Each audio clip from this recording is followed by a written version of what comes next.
Alors, un meurtre à Georgetown, c'est le genre d'histoire dont tous les raconteurs d'histoire, et j'espère les lecteurs d'histoire, c'est une sorte de rêve pour tous ces gens-là, parce qu'il y a au centre de cette énigme à la fois amoureuse, policière, historique, il y a quelques personnages très emblématiques d'un monde qui change. Il y a John Kennedy, président le plus mythique de l'histoire des États-Unis, assassiné dans les conditions que l'on connaît, ou justement que l'on ne connaît pas tout à fait.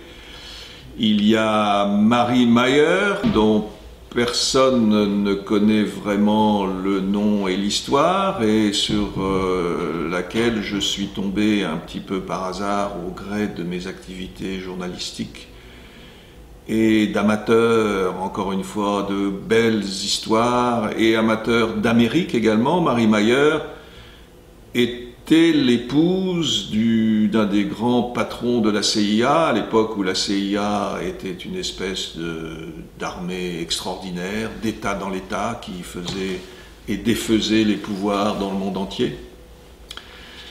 Et Mary Meyer, donc issue d'une grande bourgeoisie new-yorkaise,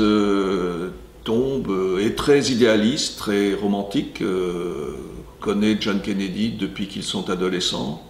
Leur histoire d'amour ne commence que vers la fin de la vie de ces deux personnages extraordinaires, même s'ils se connaissent depuis longtemps. Alors ils se réunissent sur une vision assez idéaliste du monde.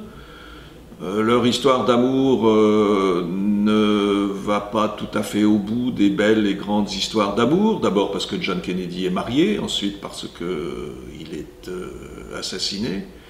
Mais ce qui les unit, c'est encore une fois une vision idéaliste des États-Unis, du monde, et du côté de Mary Meyer, un idéalisme qui va jusqu'à lui faire discuter de manière un petit peu trop brutale et assourdissante les conclusions du rapport Warren sur qui a assassiné le président Kennedy.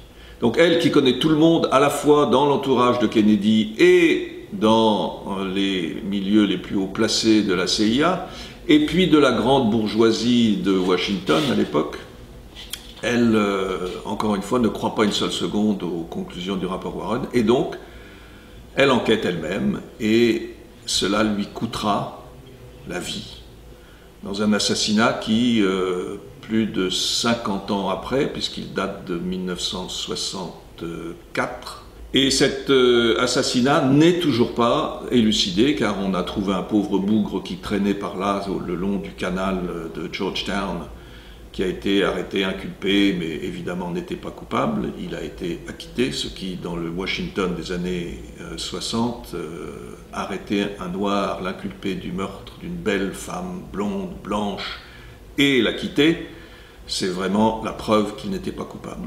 Et donc, encore une fois, plus d'un demi-siècle après, l'énigme n'est toujours pas résolue.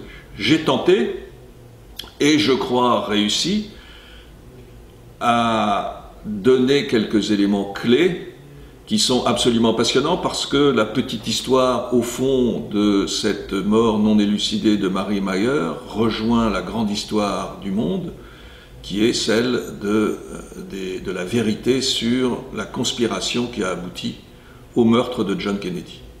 Alors, Dieu sait si je ne suis pas un amateur de théorie conspirationniste. Toute ma carrière de journaliste m'a fait m'éloigner de ce genre d'explication de l'histoire.